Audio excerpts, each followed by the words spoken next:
Nifty के superstars हैं Bajaj finance और बजाज फिनसर्व। बराबर की तेजी है 3.5% के आसपास की और दोनों के दोनों शेयर हैं निफ्टी के टॉप गेनर। जब से बजाज हाउसिंग फाइनेंस की आईपीओ की खबर आई है तब से ये शेयर्स लगातार बजिंग है और अब तो आईपीओ की डेट भी आगे है। बजाज हाउसिंग फाइनेंस जो कि बजाज फाइनेंस की 100% ये सब्सिडरी कंपनी है। बढ़िया तेजी है। पिछले अगर हम 15-16 दिनों में अगर आप देखेंगे, 14 अगस्त से देखिए बजाज फाइनेंस 15% ऊपर है और बजाज फाइनेंस में 21% के आसपास की तेजी हो चुकी है।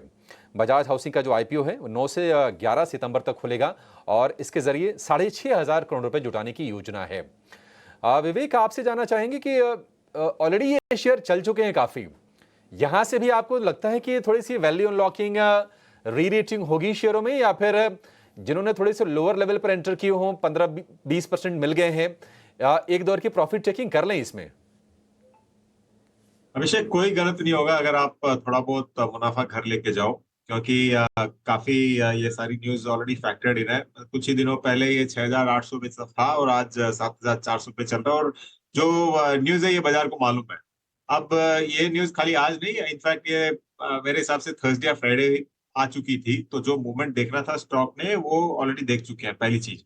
और जो जहां तक housing finance business as such है, देखिए काफी लिस्टेड कंपनीज है और जिस वैल्यूएशन पे ये आएगी मुझे लगता है कि ऑलमोस्ट पीयर ग्रुप के बराबर या थोड़ा सा ज्यादा ही है वैल्यूएशन।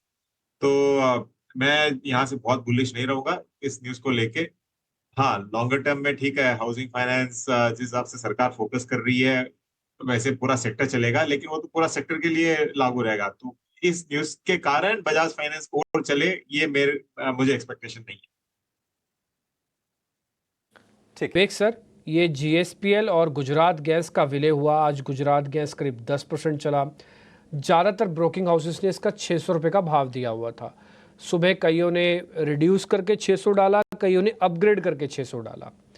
आज ये 11% ऊपर है, यानी कि आज जो 66 रुपये बढ़े हैं ये आज इस खबर के बाद बढ़े हैं।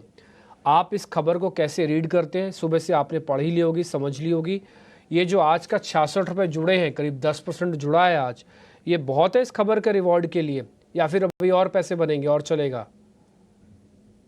तो डिम्पी जी, मुझे लगता है कि ये एक बार का जितना भी पॉजिटिव न्यूज था ये फैक्टर हो चुका है स्टॉक में। और जहां तक ये मीडियम टर्म की बात कर रहा हूं मैं, और जहां तक लॉन्गर टर्म की बात होती है, देखिए आज भी ये सिचुएशन है कि जैसे मैं चेन्नई में, मतलब fourth largest city in the country है, यहाँ पे अगर हूँ और मुझे अगर मेरी गाड़ी में गैस भरवानी हो तो काफी दिक्कतों से गुजरना पड़ता है। मतलब इतनी अवेलेबिलिटी अभी भी नहीं है।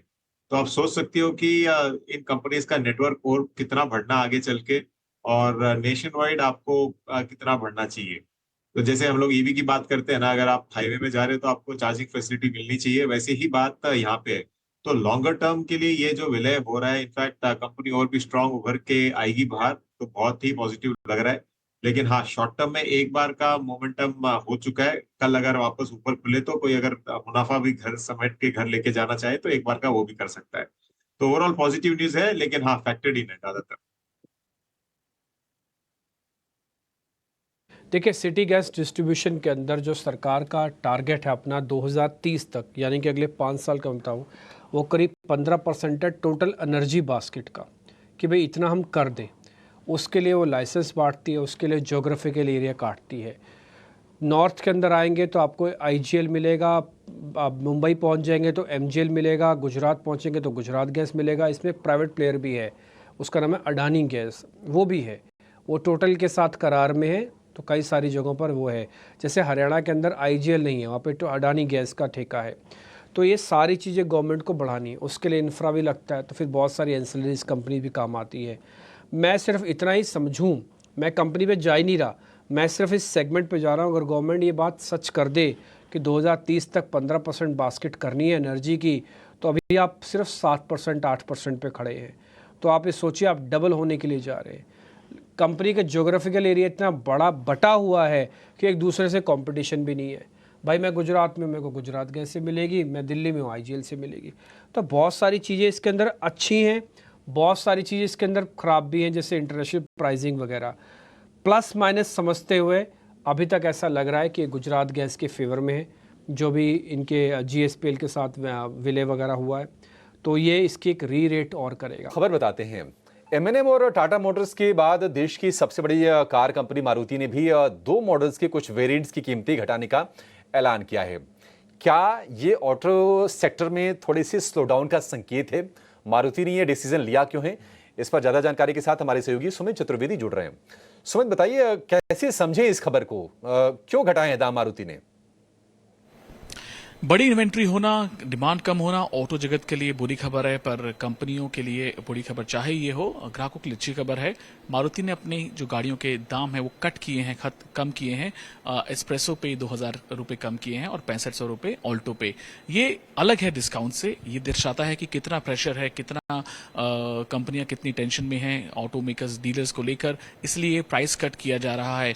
कंपनी की बात करें, मारुति सुजुकी की सेल्स अभी कम हुई हैं, अगस्त में वो प्रेशर में है। पर मारुति सुजुकी का प्रेशर में होना पूरी इंडस्ट्री के लिए खराब बात है, क्योंकि इंडस्ट्री मारुति सुजुकी को फॉलो करती है, जिसपे 50% मार्केट शेयर है मारुति का। कुल मिला के कहें तो कंपनियां काफी प्रेशर में है, इसलिए और डिस्काउंट्स आने वाले समय में आ सकते हैं। डीलर्स कहते हैं कि 60 दिन की इन्वेंट्री है, कंपनियां कहती हैं 35 से 40 दिन की इन्वेंट्री है। लेकिन बात यह है कि इन्वेंट्री काफी हाई है, और बुरा ये न्यूज इसलिए है कि फेस्टिवल सीजन आने वाला है, तो ग्राहकों के लिए आने वाले समय में और डिस्काउंट्स आएंगे। कंपनियों के लिए हालांकि प्रेशर, दबाव बना रहेगा।